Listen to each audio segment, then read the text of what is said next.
The silence isn't peaceful, it's suffocating.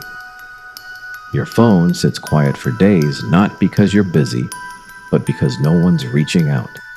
You walk through crowds feeling like a ghost, invisible despite being surrounded by people. You have thoughts bursting to escape, victories worth celebrating, struggles that weigh you down, but there's no one to share them with. This isn't a choice. This is the reality for millions living without friends, trapped in a prison they desperately want to escape.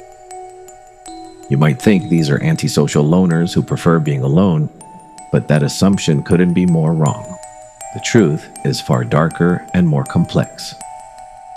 Scientists have discovered something terrifying. When you live without friends, your brain literally begins to change. The neural pathways for reading faces and understanding social cues start dying off. Your mind, starved of connection, forgets how to connect. This isn't weakness. It's your brain adapting to isolation, rewiring itself for loneliness. But here's where it gets truly disturbing. This didn't happen overnight.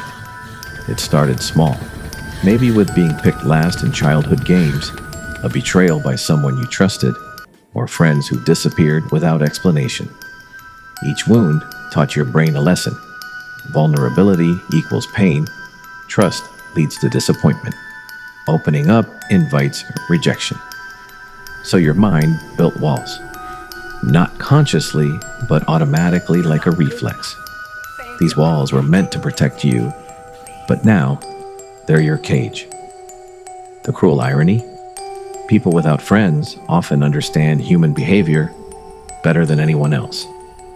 They've spent years observing from the outside, becoming experts at reading between the lines. They spot fake smiles instantly, notice when someone's energy shifts, see through performative friendships that others buy into completely. This superpower becomes their curse. When you can see how shallow most connections are, accepting anything less than authentic friendship feels impossible. But authentic connection requires vulnerability from both sides. And when you've been burned before, vulnerability feels like stepping into fire. So they wait. They wait for someone safe enough to risk opening up to. Someone genuine. Someone who won't run when they see the depth beneath the surface.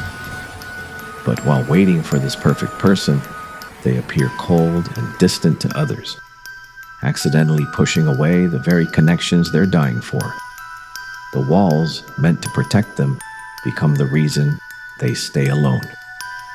Without friends to mirror back their worth, their self-image becomes distorted. They magnify every flaw, minimize every strength, convince themselves they have nothing to offer. When someone does show interest, they can't believe it's real. They assume there's an agenda, that the person is just being polite, that they'll eventually discover what's wrong and leave. This skepticism, born from past pain, murders present opportunities before they can even begin. The most heartbreaking part? These people crave connection more intensely than anyone else, precisely because they know what it's like to live without it. They don't want small talk or casual hangouts. They hunger for the kind of friendship where silence is comfortable, where masks come off, where they're truly known and still accepted. But this craving for depth makes them reject lighter connections that could grow into something meaningful over time. They want to skip to the deep stuff immediately, not realizing that trust takes time to build. Time itself changes when you have no friends. Weekends feel empty because nothing meaningful happens, or you obsess over tiny interactions because they're your only human connection all week. You develop a complicated relationship with solitude. You've learned to be okay alone because you had to be. But the longer you're isolated, the scarier social interaction becomes. The scarier it feels, the more you retreat. The more you retreat, the rustier your social skills get. Conversations that once flowed naturally now require exhausting mental effort.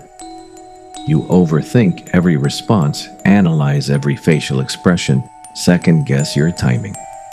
What used to be instinct becomes mechanical, like trying to remember how to ride a bike after years of walking. Here's the feedback loop that keeps tightening. You know you're out of practice, which makes you nervous, which makes you perform worse, which confirms you're bad at relationships, which keeps you isolated, which makes you more out of practice. Round and round it goes. Society makes it worse. You're expected to have someone to call with good news, someone to bring to weddings, people who can vouch for your character. When you don't, you feel like you're failing at being human. So, you hide it. You decline invitations rather than admit you have no plus one.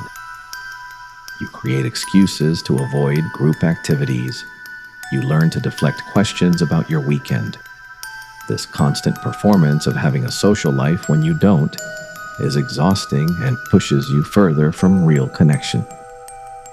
Then there's social media, an endless stream of everyone else's friendships, adventures, and belonging. You scroll through photos of group dinners and birthday parties feeling like you're watching life happen to everyone except you.